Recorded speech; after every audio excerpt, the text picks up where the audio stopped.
Hello बच्चों, आज हम पढ़ेंगे बाल महाभारत का तीसरा पार्ट, जिसका नाम है भीष्म प्रतिज्ञा।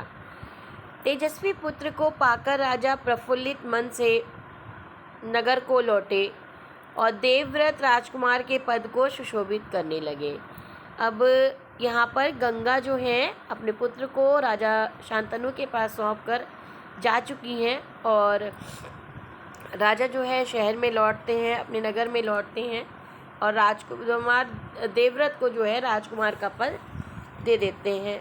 ठीक है, तो 4 वर्ष बीत गए, यानी 4 साल के बाद एक दिन राजा शांतनु यमुना तट की ओर घूमने गए तो वहाँ पर अप्सरा सी सुंदर एक तरुणी माने एक जवान लड़की को खड़ी दिखाई दी उन्हें है। ठीक है, उसका नाम क्या था? सत्यवती था। उसका नाम सत्यवती था। गंगा के वियोग के कारण राजा के मन में जो वैराग माने जो विछोह उत्पन्न हो गया था, जो सन्यासी का भाव उत्पन्न हो गया था, वह इस तरुणी को देखते ही विलीन हो गया। उस सुंदरी को अपनी पत्नी बनाने की इच्छा उनके मन में बलवती हो गई, माने बलवान हो गई। अब वो ये चाहते थे कि इस स्त्री से मेरा विवाह हो जाए। उन्होंने सत्यवती से प्रेम याचना की, यानी विवाह का प्रस्ताव रखा। सत्यवती बोली कि मेरे पिता जो हैं मल्लाहों के क्या हैं? सरदार हैं। आप पहले उनसे क्या ले लीजिए? अनुमति ले लीजिए, फिर मैं आपकी पत्नी बनने को तैयार हूँ। राजा शांतनु ने जब अपनी इच्छा उन पर प्रकट की तो केवट राज यानी मल्लाह के जो सरदार थे, उन्होंने कहा आपको मुझे एक वचन देना पड़ेगा। अब वचन क्या है देखिए। राजा ने कहा जो मांगोगे दूंगा, यदि वह मेरे लिए अनुचित न हो, यानी मेरे लिए कोई गलत चीज़ होगी, आप कोई ख़राब चीज़ मांगोगे तो मैं नहीं दूंगा। केवट बोले आपके बाद हस्तिनापुर के राज सिंहासन पर मेरी लड़की का पुत्र बैठेगा। यानी जो देवव्रत थे उनका उत्तराधिकार हुआ ना कि क्योंकि वो राजा शांतनु की पहली पत्नी के पुत्र थे, तो उनका अधिकार हुआ कि राज सिंहासन पर वो बैठेंगे। लेकिन इसने क्या कहा कि मैं जो राज सिंहासन पर मेरी बेटी का पुत्र बैठेगा, आपका देवव्रत नहीं बैठेंगे। तो इस बात का आप मुझे वचन दे सकते हैं? यदि आप वचन दे सकते हैं तो मेरी बेटी आपके साथ विवाह करेगी। केवटराज की शर्त राजा शांतनु को नागवार लगी, अच्छी नहीं लगी। गंगा सुत को छोड़कर, यानी गंगा के पुत्र को छोड़कर अन्य किसी को राजगद्दी पर बैठाने की वे कल्पना तक उनसे नहीं हो सकी, क्योंकि गंगा जो है पहली पत्नी थी उनकी और उसका एक ही बच्चा जो बचा हुआ है। तो पत्नी का तो प्रेम रहता ही रहता है और पहले पुत्र का भी प्रेम रहता है, जिस पर राजगद्दी का पर बैठने का पूरा अधिकार था उसका। ठीक है, तो निराश माने परेशान और उद्विग्न माने परेशान, निराश माने दुखी और उद्विग्न परेशान मन से वह नगर की ओर लौट आए। किसी से कुछ भी कह नहीं सके, पर उनके चिंता उनके मन को कीड़े की तरह उतर कर खाने लगी। लेकिन वो परेशान थे और बार बार वो उनके मन में रह करके सत्यवती की बातें आ जाती थी। तो देवव्रत ने देखा कि उसके पिता के मन में कोई ना कोई व्यथा समाई हुई है, व्यथा माने कोई परेशानी समाई हुई है। एक दिन उसने शांतनु से पूछा, पिताजी, संसार का कोई भी सुख ऐसा नहीं है जो आपको प्राप्त ना हो, फिर भी इधर कुछ दिनों से आप जो है दुखी दिखाई दे रहे हैं, यानी आप कुछ परेशान हैं। आपको किस बात की चिंता है? कोई परेशानी है तो आप मुझे बताइए। यद्यपि शांतनु ने गोल मोल बातें बताई, फिर भी कुशाग्र बुद्धि माने तेज बुद्धि वाले देवव्रत को बात समझते देर न लगी कि उन्होंने राजा के सारथी से पूछताछ की। सारथी माने रथ को चलाने वाले व्यक्ति से पूछताछ करके उस केवट राज से यमुना के किनारे जो कुछ बातें हुई उनका पता लगा लिया।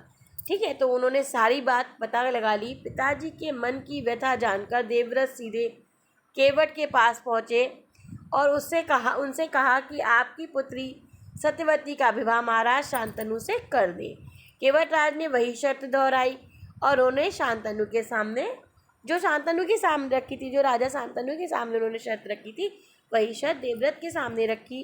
देवव्रत ने कहा, यदि तुम्हारी आपत्ति का यही कारण यही है तो मैं वचन देता हूँ कि मैं राज्य का लोभ नहीं करूँगा। लोभ माने होता है लालच नहीं करूँगा। सत्यवती का पुत्र ही मेरे पिता के बाद राजा बनेगा।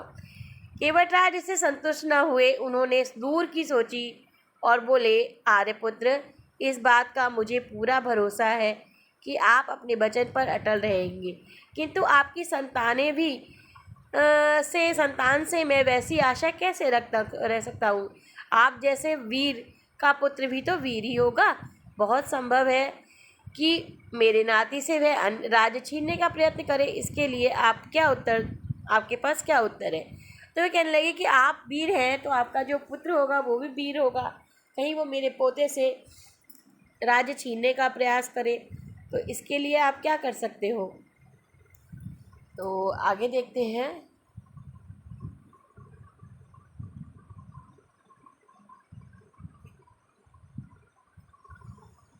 केवटराज का प्रश्न अप्रत्याशित था। उसे संतुष्ट करने का यही अर्थ हो सकता था कि देवव्रत अपने भविष्य का भी बलिदान कर दे, किंतु पितृव्रत देवव्रत इससे जरा भी विचलित नहीं हुए। गंभीर स्वर में उन्होंने कहा, मैं जीवन भर विवाह नहीं करूँगा, आजन्म ब्रह्मचारी रहूँगा, मेरे संतान ही न होगी। अब तो तुम संतुष्ट हो। अब इन्होंने क्या किया कि जब ये शादी नहीं करेंगे तो इनके बच्चा होने को कोई सवाल ही नहीं है। तो अब इन्होंने यही वचन दिया कि मैं जीवन भर जो ये प्रतिज्ञा करी कि मैं शादी विवाह नहीं करूँगा और आजन्म ब्रह्मचारी रहूँगा, मेरे संतान ही नहीं होगी। तो तुम संतुष्ट हो। अब तो तुम संतुष्ट हो, अब तुम विवाह कर सकते हो। तो किसी को आशा न थी कि तरुण कुमार माने वो जवान राजकुमार ऐसी कठोर प्रतिज्ञा करेंगे।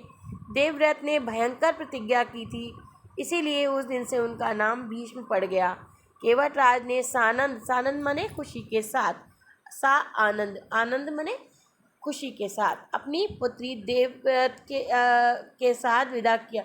अपनी पुत्री को देवव्रत के साथ विदा किया और जिसे ला करके महल में उनका विवाह जो है शांतनु के साथ हो गया। तो आगे देखते हैं।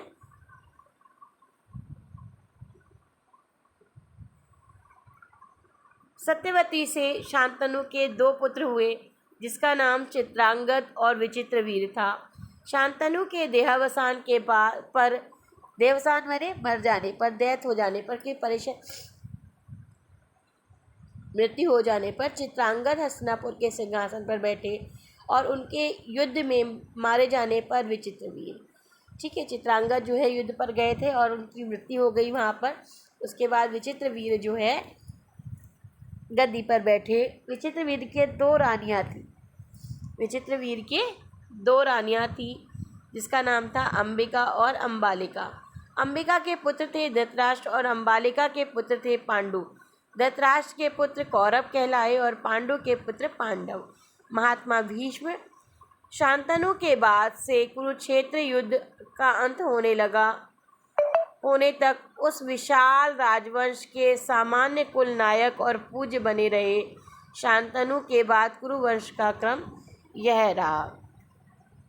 तो वे कह रहे हैं कि राजकुमार जो भीष्म थे उन्होंने अपनी प्रतिज्ञा की और प्रतिज्ञा में उन्होंने ये कहा था कि मैं आजीवन शादी नहीं करूँगा, और तभी मल्लाह ने अपनी पुत्री जो है उनके साथ क्या नाम है देवव्रत के साथ विदा कर दी, जिससे सत्यवती और शांतनु का विवाह हुआ और उससे उनके 2 पुत्र पैदा हुए, एक विचित्रवीर और चित्रांगद।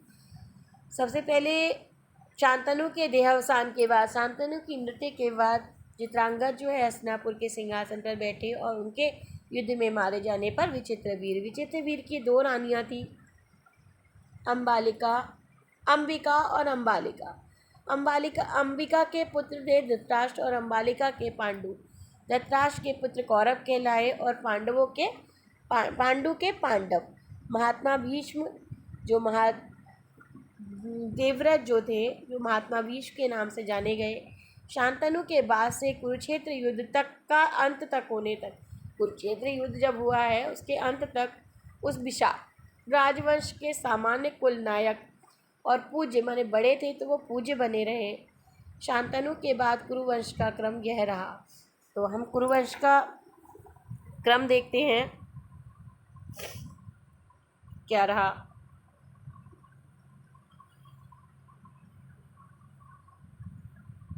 देखिए, शांतनु 2 रानियां गंगा से देवव्रत थे और सत्यवती से 2, है ना, चित्रांगद और विचित्रवीर। तो चित्रांगद की वह विवाह ही नहीं हुआ था। विचित्रवीर की 2 रानियां थी, अंबिका से धृतराष्ट्र और उसके पुत्र जो हैं कौरव कहलाए, अंबालिका से पांडु और उनके पुत्र 5 थे, पांडव कहलाए, और कौरव 100 थे। तो ये उनके कुरुवंश का जो क्रम है वो ये रहा। ठीक है, तो आशा करती हूँ आपको ये चैप्टर समझ में आया होगा। और अगर आपको समझ में आया हो तो मेरे चैनल को सब्सक्राइब कीजिए, मेरे वीडियो को लाइक कीजिए, चैनल को सब्सक्राइब कीजिए और बेल आइकन को प्रेस कीजिए। Thank you.